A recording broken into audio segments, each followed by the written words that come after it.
नमस्कार, welcome to my channel cooking with Renu Bala. बहुत बहुत स्वागत है आपका अपने channel cooking with Renu Bala में।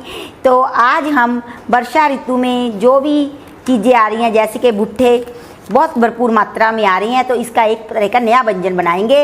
इसका कारण ये है, एक तो भाई अब व्रत भी आ रहा है जिसे पंजाब में ओग द्वादश कहा जाता है और दूसरे क्षेत्रों में इसे गोवत्स द्वादशी कहा जाता है। उस दिन ऐसा माना जाता है कि औरतें, घर में महिलाएं सभी या तो बेसन का प्रयोग करती हैं, या क्या करते हैं कि भुट्टों का, मक्की का प्रयोग किया जाता है। तो उसके लिए मैं एक चाट बनाने जा रही हूँ।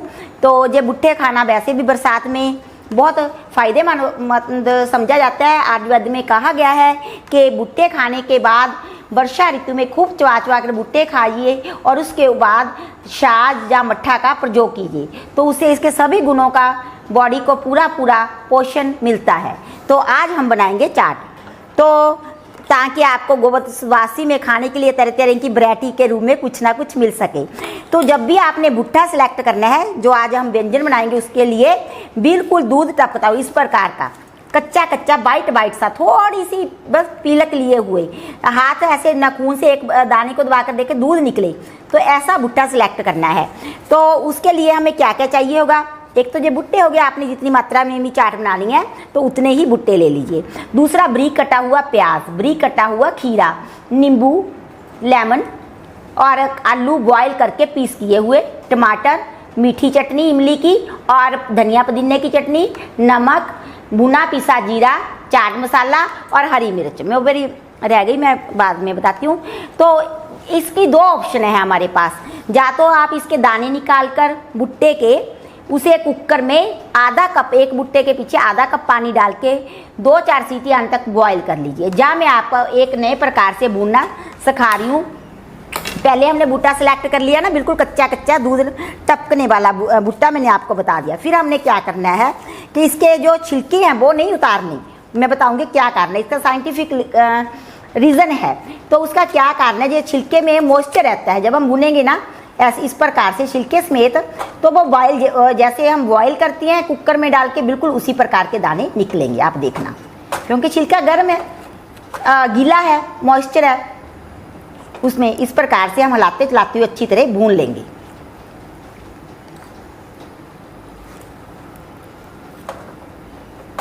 बहुत अच्छा ऐसे निकलेंगे जैसे कि आपने बॉयल ही किए हुए हों। देखिए इस प्रकार मैं हिलाते चलाते हुए इसे मतलब के सेक रही हूँ। तो अगर आपको ये मतलब मुश्किल लगे तो आप इसके दाने निकाल लीजिए और कुकर में डालकर बॉईल कर लीजिए। दाने निकालने बहुत आसान होते हैं, मैं बताऊंगी जब ये भून गया कि पहले एक जो लाइन होती है, रो होती है, हमें उसकी नाइफ़ की हेल्प से उखाड़ लेते हैं, तो फिर फटाफट निकलने शुरू हो जाते हैं सभी। जब हम नाखून से ऐसे करते हैं तो सारे बड़ी जल्दी निकल जाते हैं। नहीं आप सोच रहे होंगे कि तो जो बहुत मुश्किल काम है। जब देखिए हमने अपने भुट्टे को बिल्कुल अच्छी तरह भून लिया है। जब ऊपर से छिलका जल जाएगा तो इसका मतलब है कि अंदर से जो दाने पक गए हैं। आपने एक बात नोट करेंगे कि जहाँ जहाँ छिलका था वहाँ तो देखिए बिल्कुल ऐसे जैसे बॉईल किए हो, जहाँ से पहले उतरा हुआ था वहाँ जैसे भुन गए हैं, इस प्रकार के हो गए हैं। तो आपने कभी भी छिलके को उतारना नहीं है। जो आगे वाला छिलका है वो इसलिए थोड़ा उठा रहता है क्योंकि लोग देखते हैं, जैसे हम लेडीज़ लेने जाते हैं, कच्चा है कि अंदर से पक्का है, ऐसे ऐसे करके, तो उस वजह से वो उतर, देखिए है ना, बिल्कुल जैसे हम बॉईल करते हैं। अगर आपको ये मेथड मतलब लगे कि मुश्किल है तो आप दाने निकाल लिए और कुकर में पानी डालिए थोड़ा और भुट्टे के इसे 2-3 सीटी आने तक बॉईल कर लीजिए। अब मैं आपको तरीका बताती हूँ निकालने का, क्विक मेथड। तो किस प्रकार से निकाले जाते हैं बड़ी आसानी से। पहले हम एक रो को, एक लाइन को, कतार को उखाड़ लेंगे। देखिए थोड़ा गर्म है तो बड़ी आसानी से कीजिएगा। मेरे को तो प्रैक्टिस रहती है ना, मैं गर्म चीज़ों का बनाने के कारण, तो आप थोड़ा ध्यान से कीजिएगा। मैं पहले एक लाइन को तो टाइम लगा, फिर फटाफट हो जाता है। इतनी आसानी से आप सोच भी नहीं सकते कि इतनी आसानी से निकलते हैं दाने।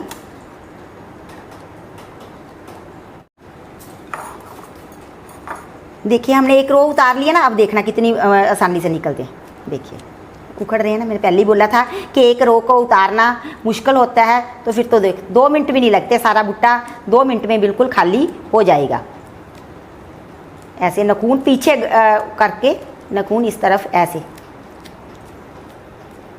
जितना जितना निकलता जाएगा बहुत आसानी से सारा ही निकल जाएगा। देखिए कितनी जल्दी निकल गई। इस प्रकार से मैं सारे दाने निकाल लूँगी, फिर आपको नेक्स्ट प्रोसीजर करके बताती हूँ किस प्रकार करना है, किसे चाट कैसे चाट को तैयार करना है। ये बहुत ही टेस्टी होती है और आप व्रत में इसका प्रयोग कर सकते हैं। कई लोग प्याज खाते हैं व्रत में, वो डाल लें, और जो नहीं खाते वो प्याज का सेवन ना करें उस दिन, व्रत के दिन। और ऑर्डिनरी दिनों में तो आप प्याज वगैरह डालकर बना ही सकते हैं। बच्चों के लिए बहुत ही हेल्दी है और टेस्टी भी है। मक्की में तो वैसे विटामिन ए बहुत रहता है, जो कि आंखों के लिए बहुत अच्छा होता है। तो सभी लाल पीले फलों में और इसमें फ्रेश भुट्टे में तो बहुत ही गुण होते हैं। देखिए हमने सारे दाने निकाल लिए हैं और ये बिल्कुल गल गए हैं, पक गए हैं।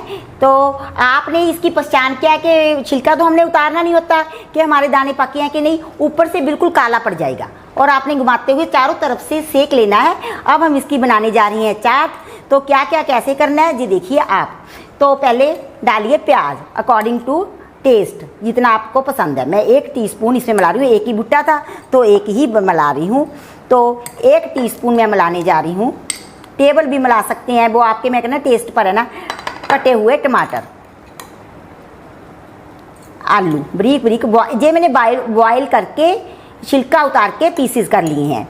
और अब हम क्या डालेंगे, ये हरी मिर्च, क्योंकि लाल मिर्च मैंने ना जो इमली की चटनी है उसमें भी ऐड कर रखी है, मिक्स कर रखी है, तो मैं हरी को ही ज़्यादा प्रेफर करूँगी ताकि सभी फ्रेश चीज़ों के आपको ज़्यादा से ज़्यादा अधिक से अधिक पौष्टिक गुण मिल सके। आपको ऐसा ही करना चाहिए कि हमारे शरीर को भरपूर पोषण मिल सके। तो सारा चीज़ होगी जी, खीरे के पीसीज, कुकम्बर पीसीज, खीरा छीला पीसीज किए, तो ये रही। तो अब हम इसे बनाएंगे चटपटा स्वादिष्ट। तो इसके लिए पहले तो हम इसमें डालेंगे, ये रही इमली की मीठी चटनी। ठीक है जी, ये डाल दी हमने इमली की चटनी।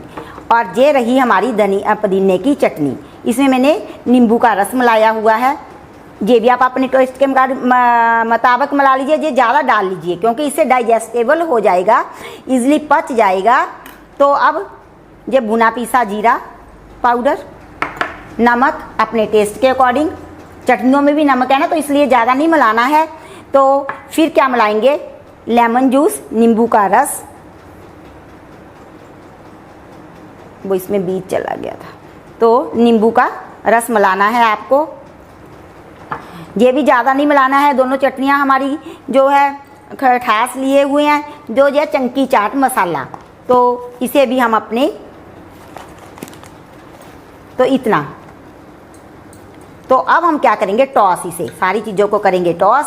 तो लीजिए हमारी भुट्टे की चाट गुणवत्ता में भरपूर, बहुत ही लाजवाब, पौष्टिक, सेहत के लिए बनकर तैयार हो गई है। तो कई बार मैं क्या करती हूँ ना कि भुट्टे के लिए, जैसा कि आयुर्वेद में वर्णन है ग्रंथों में कि भुट्टा खाने के पश्चात अगर छाछ, जाम, मठा का प्रयोग किया जाए तो इसके भरपूर गुण बॉडी को मिलते हैं और सेहत के लिए अच्छा होता है। तो मैं इसमें दही भी ऐड कर देती हूँ।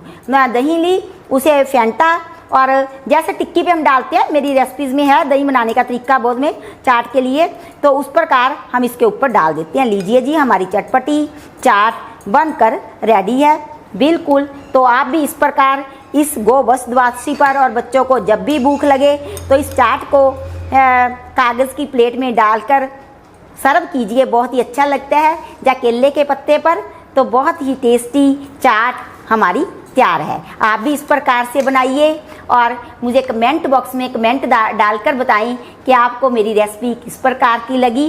तो हाँ, एक मैसेज को हमेशा याद रखिए, ज़्यादा से ज़्यादा पेड़ पौधे लगाएं, पानी को बचाएं। और अब हम मिलेंगे नेक्स्ट रेसिपी के साथ, तब तक के लिए बाय बाय, शुक्रिया, धन्यवाद।